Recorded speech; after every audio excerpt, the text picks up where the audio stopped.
Banyak macam usaha cemilan yang ada di kota Lubuk Linggau. Salah satunya kerupuk kemplang panggang yang dimiliki Ibu Epi. Dalam seharinya makanan yang biasa disajikan dengan saus sambal ini dapat terjual hingga 60 kantong. Siapa yang tidak kenal dengan kemplang? Makanan sejenis kerupuk ini memiliki tekstur yang renyah dan sangat disukai oleh semua orang, baik anak-anak, remaja, bahkan dewasa. Dalam pengelolaannya, kerupuk kemplang dirasa lebih sehat karena tidak menggunakan minyak dan tidak menggunakan bahan pengawet.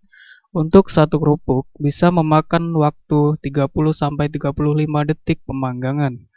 Cara pengelolaannya pun cukup unik, yaitu dengan cara dipanggang di atas bara api. Di Lubuk Linggau sendiri terdapat beberapa pengrajin usaha kerupuk kemplang.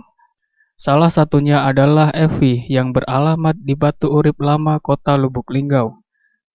Pengusaha kerupuk kemplang Evi mengatakan, untuk harga kerupuk dijual dengan harga Rp10.000 per kilogram. Biasanya dalam sehari bisa menghabiskan sekitaran 100 bungkus kerupuk kemplang.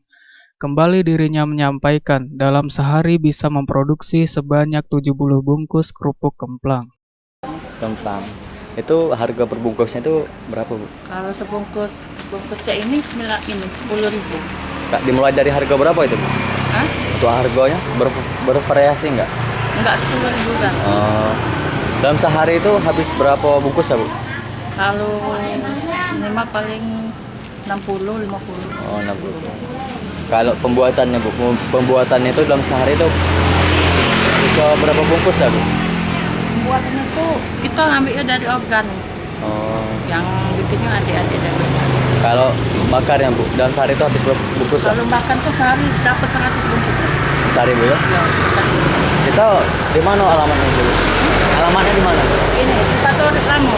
Urip Lama, Bu, ya? Depan. Kalau dalam sehari itu berapa omsetnya, Bu?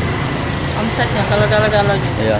Kalau dapatlah 700, 800. Dalam sehari itu, Bu, ya? Harapan kedepannya gimana, Bu? Ke depannya ya pengen maju lah. Tim Liputan Silampari TV melaporkan.